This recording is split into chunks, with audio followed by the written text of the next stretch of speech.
What's going on, YouTube? Metal Complex here, and today I've got another interesting knife review slash knife overview to do with you guys.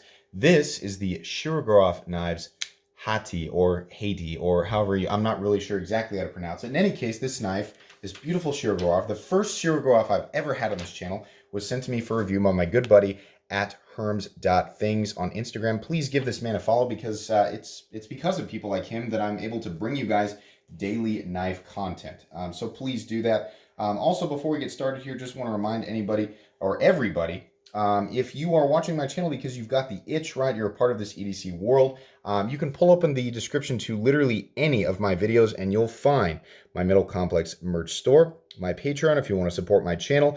You'll find my second channel, Silent Complex. Yes, I've got a second channel. And then you'll find tons and tons and tons of the most recommendable knives, at least my most recommended knives down here. If you want to find something for yourself or a loved one, whether it's high-end production or it's a budget knife, you're looking for multi-tools, you're looking for EDC gear or maintenance gear, it's all down there. There's something down there for everybody, so please feel free to check that out. Anyways, let's go ahead and get a measurement on this guy. From tip to scale, you're coming in at 8.75 inches, so not a small knife. Blade length coming in, you call it 3.8 up here, but you could call it as much as 4.25 down here. I'm going to call it 4 inches. That's a big blade. And also excellent ratios, right? Blade to handle ratio, amazing. And then cutting edge is definitely 3.8 inches. So fantastic. Absolutely. How about some size comparisons up against the Ontario Rat Model 1? Rat 1 is coming in at 8.6 inches overall. Definitely smaller there or shorter. How about up against the Spyderco PM2? Spyderco PM2 coming in at 8.3 inches overall, again shorter. How about up against the Benchmade Griptilian, or in this case the Ritter Hogue? Ritter Hogue coming in at 8 inches overall. And last but not least, the Spyderco Para 3. Spyderco Para 3 is coming in at 7.25 inches overall. How's the action on this guy? Well, like many of you have heard, the action's incredible. But it's not because it's running on bearings. This is actually an older version. I wanted to talk about this. This version is not going to be indicative of the current version of this knife. I took this opportunity to look at it because I had never looked at a Shirogorov before, and I thought, you know what? If it's really, really well made, then it'll be a testament to their quality, right? Because this is a years old model, way back before they did the multi-row bearing system. I'll show you guys on the inside here. This is actually running on phosphor bronze, which is incredible because it's insanely smooth. It is ridiculously smooth. If you had told me, or I'm sorry, if you hadn't said anything, just laid this down and I picked it up and flipped it, I'd have gone, yep, that's on bearings. It's really, really smooth. This feels just as smooth, if not better, than a lot of, like, you know, the bearing flipper knives that we have put up on a pedestal like here in 2020, right? That's amazing. Now, the newer versions of this knife run on the multi-row bearing system, which on the inside of it, it literally looks like a pinwheel with all these flared out lines, and inside those lines, I think, are 3 bearings each. A lot of people will say that those knives, the Shirogorov knives on the multi-row bearing system, are the smoothest in the world, which is insane because I've handled a lot of really smooth knives, so I'm intrigued by that. If it's better than this even, that'll impress me, so that's really, really cool. Also, important to point out, I don't know all the generational differences and all the changes between this version of the knife and the newest version of the knife, but what I do know is that this is the Hati or Hati, which means it's got a carbon fiber front scale and it's got the titanium frame lock side. The F95 is the exact same version of the knife, except it's got a titanium front scale and titanium lock side scale. And then the newer versions, a lot of the newer ones, the Hatis, use Alutex, which is light carbon fiber, but it's got colored aluminum weaves. It really actually looks really, really cool. This is just plain carbon fiber to my knowledge. And then there's all, you know, like the turtle shell pattern on the titanium ones, and they've got different, you know, there's a bunch of different patterns and milling and stuff like that. And then the other main change, aside from, I think, subtle changes to the hardware, is the multi-row bearing system. So keep that in mind as we go through here. This knife is no longer available. It's not something that you can go out and get. If you want to get a hold of one of these, it's going to be one of the multi-row bearing systems if you order it brand new from a dealer. Anyways, let's go ahead and get a measurement on the blade here. We're looking at some excellent, I mean, it really just feels like it might float away, right? But it's definitely not thin stock, and it's also not a small knife. So, what are we looking at here? Come on now. I gotta fight this every time. 0. I'd like to start with 0. blade stock thickness 150. It's probably between 155 and 160 thousandths, so not super thin, but it is nice and tall, and it's got a lot of room to drop. It's almost complete. Well, it is completely flat ground, so it does come down to a nice thin cutting edge down there. Reason I wanted to point that out is because considering the length and mass of that blade, I think you guys will be pretty impressed at the weight. We go ahead and zero the scale out, and we get to take the battery out off camera and mess around with it. Okay, here we go. Let's go ahead and turn it on. Move to ounces, and we are coming in at 4.23 ounces. That's amazing. Almost exactly an ounce an inch if you go by the maximum measurement of blade length that I showed there, but go by 4 inches, it's still really, really impressive. That is one of the best. I mean, the ratios in this knife are just insane. Blade length to handle, and then your weight and the balance. I mean, this thing is beautifully balanced right there behind the pivot. It's incredible. It's like I said, I mean, it's so big, but it honestly feels like it's just going to float away, but it still has that satisfying authority that you get with a larger knife with a blade that's got a lot of mass in it. So that's kind of impressive. Kind of feels like magic. It doesn't feel 100% real, but it's awesome. So let's go ahead and talk about the aesthetics here. Like I said, what we're looking at here is carbon fiber on the front scale. It is textured, actually, meaning there's some lines in there that you can actually feel. And then we have this tumbled titanium lock side, and we have a beautifully tumbled, very minimalist drop point blade in S90V steel. When I discovered Shirogorov, that was the first time I'd ever heard of S90V. And S90V was a lot. I mean, it's still a big deal. It's still one of the most premium steels out there that you can get right now. That's like not Damasteel or Damacore or Armor Core, whatever.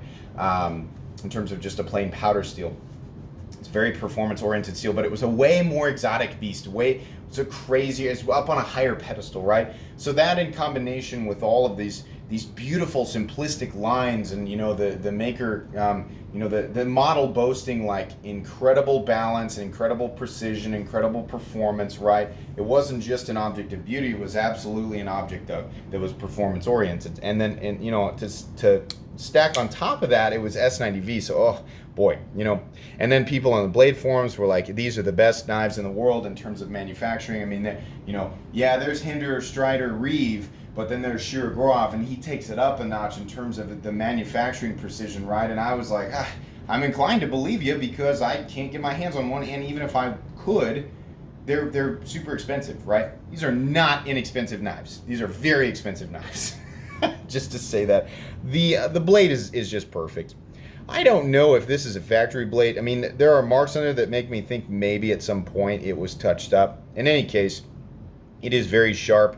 If it was touched up, it feels to be just about flawless, and it does come to a very thin, very slicey cutting edge. Beautiful. No sharp edges up here. You can see with that tumbling there, though it is sort of a sharp 90-degree corner, it is nicely knocked down. I really enjoy this little notch that's cut out there just to emphasize the jimping at the top. It's very clean. It's nice. I like it. There's nothing in the cutting path. This blade is 100% performance oriented. And on top of that, despite it being the type of blade that it is, and it comes out to a nice fine point, right? If you want to do some puncture work with it, there's still some really good thickness up here, so it's really not going to be a weak blade. S90V is not known for being incredibly tough, so sometimes geometry can help out where the steel may be lacking in toughness.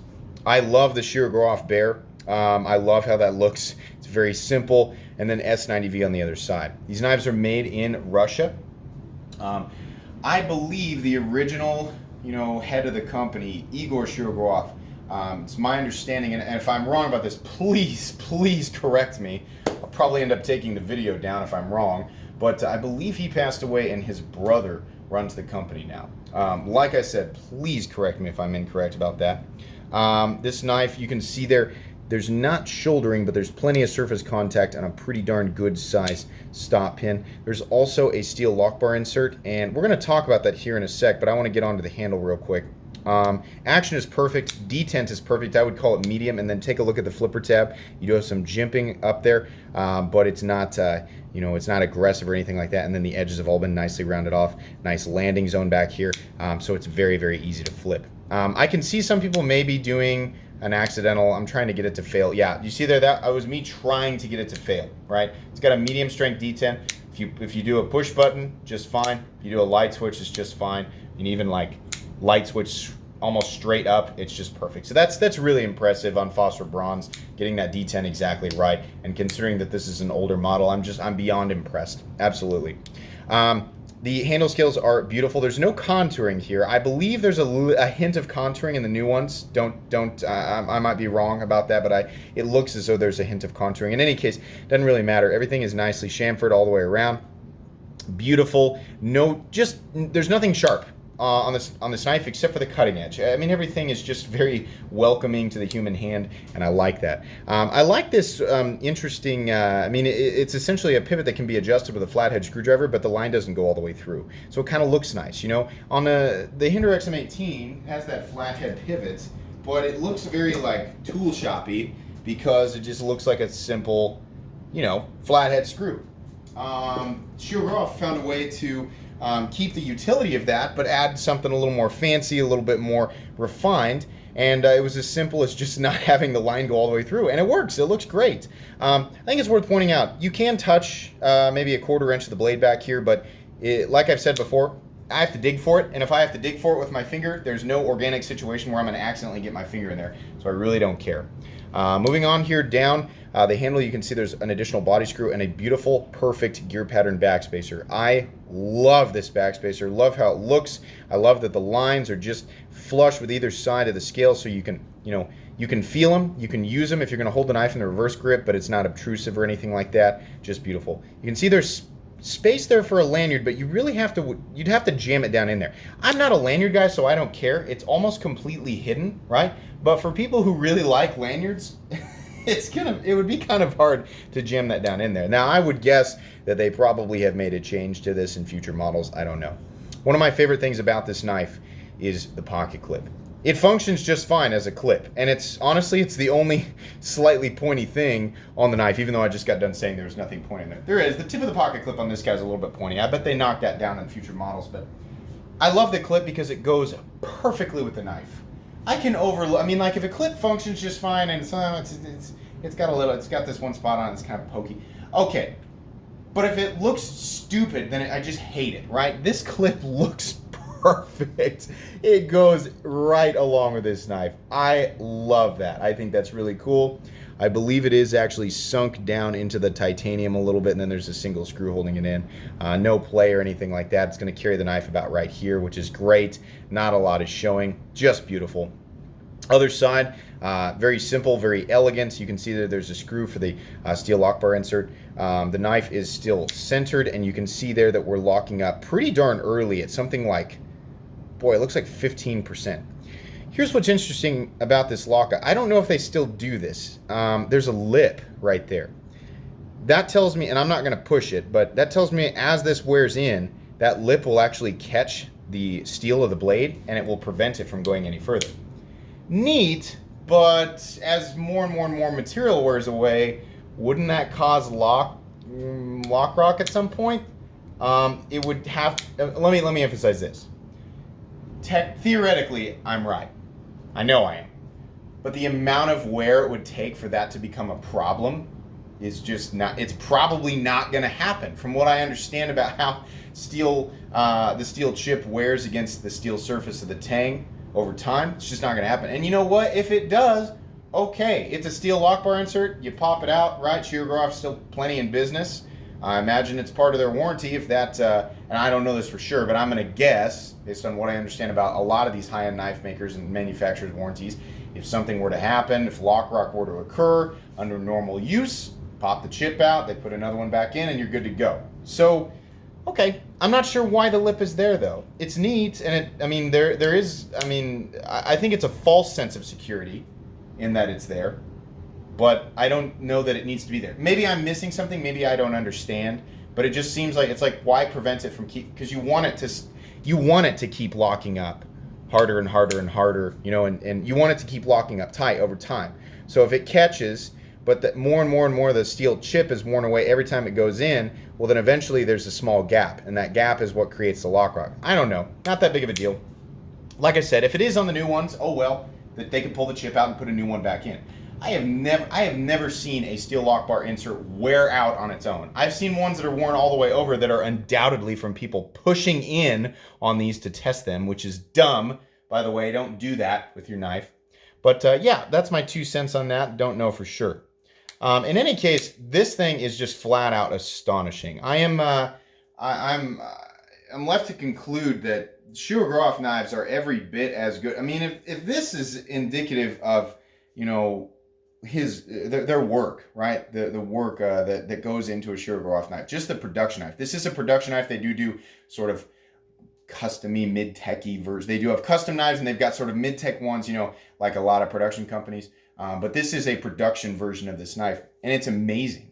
It's incredible, right? This is an older model, and it exceeds the bar that we have set for a lot of production knives in our world today, even in this price range. They're incredible. It really makes me itch for. I've been looking on Monkey Edge, and every now and then there's a drop of like the F95 in the frag scale. Man, an all tumbled, all monochromatic one of those in the multi-row bearing system. I'll tell you what, I've been tempted, and I will continue to be tempted, especially after handling this. I can't find a real flaw with this. Okay, let me go over little micro flaws again. I can touch a 1/4 inch of the blade coming through back there.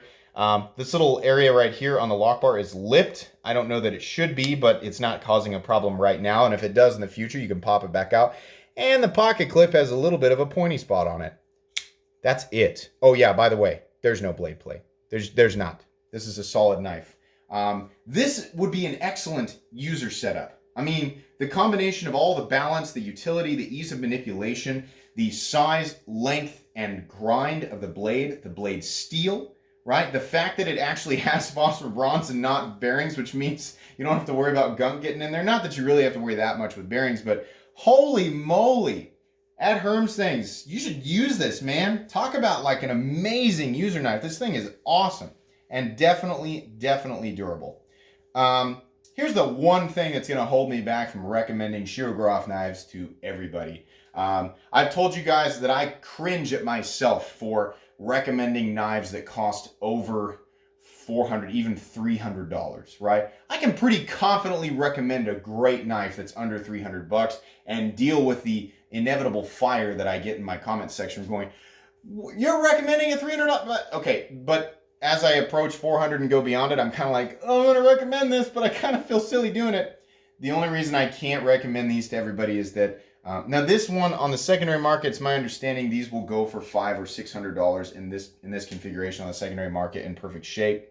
That's a lot of money. That in and of itself is kind of outside of the realm that I recommend to people. But these brand new go for, I want to say it's like $800 to $900 in this configuration, and then your titanium configurations, the F95s, go for $1,000. That's a lot of money. Can I see how they got there? Yes. Yes, definitely. This is one of the most precision-made knives that I've ever handled. And people are probably like, you've said that on a lot of knives. I have, but I intentionally seek out knives that have a reputation for being precision-made. And then I get my own feelings on them, and if I agree, then I say it on camera. This is way in the, in this video was recorded way in the past when you're watching this, right? So by the time you see this, I will already have released the video about my top 10, most precision-made manufacturers, and Shirogorov is in there. Definitely. These are incredibly precision-made. They are without flaw in terms of the lines and the tolerances, things like that. So can I see how they arrived at $800, $900, $1,000 on these? Yes. Can I openly recommend them to everybody? No, I can't. Yeah, everybody needs a $1,000 knife. No, not everybody needs a $1,000 knife. If you've got $800 to $1,000 to spend and you're looking for something that is incredibly well made, right? Attention to detail, but on top of that, great balance, great ratios in terms of overall length, blade length, and weight, right? And then you're also looking for a functional tool, a precision functional tool. Yeah. If you're looking for that kind of thing and that's the amount of money you've got to spend, I'm going to point to Shirogorov, specifically Shirogorov. These things are incredible. Anyways, guys, I don't know that there's really a whole lot more I can say. It's funny that this was a little shorter than normal, but oftentimes when I'm looking at something that's so well made, it's just easier to get through it. I love this. I am now a Shirogorov fan. Absolutely. I'm going to wave that flag like I do with a lot of other makers that I've recently come to enjoy. At Herm's Things, thank you so much for letting me take a look at this. This was awesome, and it makes me very curious about their newer models. Anyways, guys, that's going to be pretty much it. If you enjoyed this video, please leave a like. If you'd like to check out my other content, I do, of course, have lots of videos of knives that are either expensive or inexpensive that I do or don't like, so check those out. And if you enjoy all my content, go ahead and click on this metal complex logo right here and subscribe because there's definitely more coming. Thanks again for watching, everybody, and have a great day.